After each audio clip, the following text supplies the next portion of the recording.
नमस्कार, आप सभी का बहुत बहुत स्वागत है। आज हम मात्राओं पर चर्चा करेंगे क्योंकि इस समय उपचारात्मक शिक्षण को बहुत ज़्यादा महत्व दिया जा रहा है और मुझे लगता है हर स्कूलों में अब उपचारात्मक शिक्षण शुरू भी कर दिए गए हैं। और हमने देखा कि कक्षा 3, 4, 5 के कुछ बच्चे ऐसे हैं जिन्हें अभी मात्रा का भी ज्ञान नहीं है। तो ये जो तरीका मैं आज आप लोगों के साथ शेयर करूँगी, ये मुझे लग रहा है बहुत सारे शिक्षक को पता भी होगा।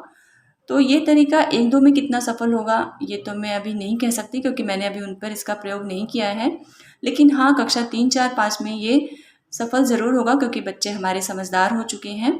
हमें मात्राओं को रटाना नहीं है, उन्हें बस हमें इतना समझाना है कि हर एक स्वर में उसकी मात्रा छिपी हुई है, बस हमें उसे ढूँढना है। तो मात्राओं को शेयर करने से पहले हम देख लेते हैं, अगर आप बच्चों को स्वर पढ़ाना चाह रहे हैं, सिखाना चाह रहे हैं, तो एक तरीका जो मैंने बच्चों के साथ किया था और सफलता भी मिली थी, उससे मैं आप लोगों के साथ शेयर करना चाहती हूँ।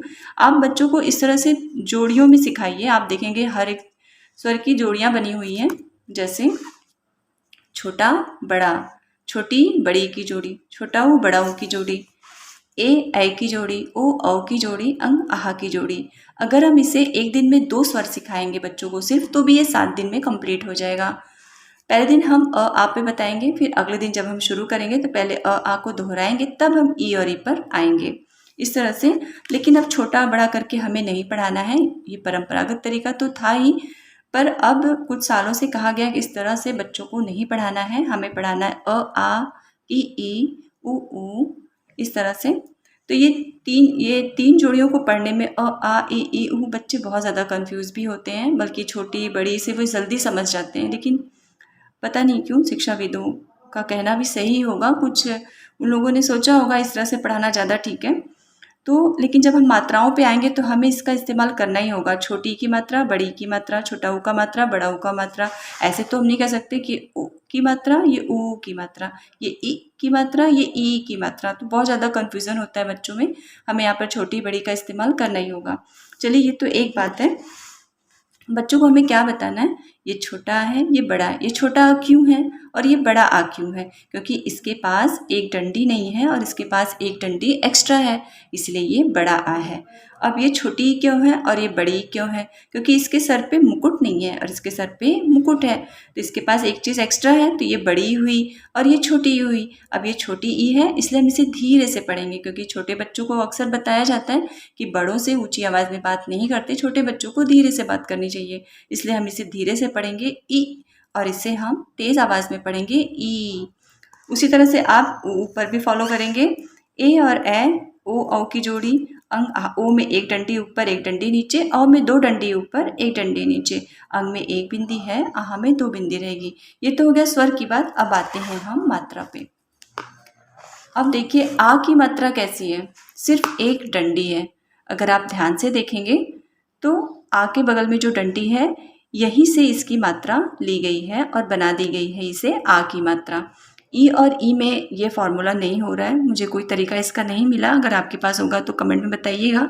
ई और ई को मात्रा को हम ऐसे समझाएं क्योंकि बच्चों को स्मॉल लेटर का एफ आ रहा है, तो हम उन्हें बताएं छोटी की मात्रा सेम स्मॉल लेटर के एफ की तरह होती है और बड़ी की मात्रा ठीक उसकी उल्टी होगी। मतलब अगर बच्चों को स्मॉल लेटर का एफ आ रहा है तो वो छोटी की मात्रा और ठीक उसके उल्टे हुए बड़ी की मात्रा बनाएंगे, जैसे बी और डी, पी और क्यू। फिर आते हैं छोटा ऊ और बड़ा ऊ पर। छोटा ऊ की मात्रा जो नीचे का इसका पोर्शन है, यहाँ से लिया गया है, यही इसकी मात्रा बन गई है। ये इस तरह से सेम ऐसा दिख रहा है, बस अंदर की तरफ थोड़ा सा इसकी आँख बना दें तो बन जाएगा छोटा ऊ की मात्रा। और बड़ा ऊ की मात्रा जो पीछे का इसके पोर्शन है, यहाँ से बड़े ऊ की मात्रा को लिया गया है, ये बन गया हमारा बड़ा ऊ की मात्रा। री की मात्रा में जो ये नीचे सी की तरह लटका हुआ है, यहाँ से री की मात्रा ली गई है, यही होती है री की मात्रा। अब ए और ए की जोड़ी में देखिए, ए के पास एक भी डंडी नहीं है और ए से होता है एक, इसलिए ए की मात्रा में एक डंडी। और ए, क्योंकि ये दोनों जोड़ी है तो इसकी एक डंडी और इसकी एक डंडी दोनों मिला के बन गया ए की मात्रा, इसलिए ए की मात्रा में 2 डंडी।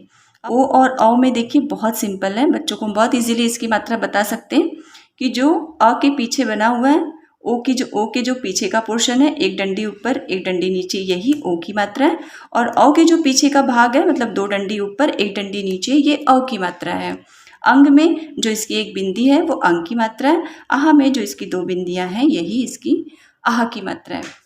तो इस तरह से आप बच्चों को बताकर देखिए, हो सकता है बच्चे जल्दी सीख जाएं। तो बस आज के वीडियो में इतना ही। मिलते हैं अगले वीडियो में, तब तक के लिए नमस्कार।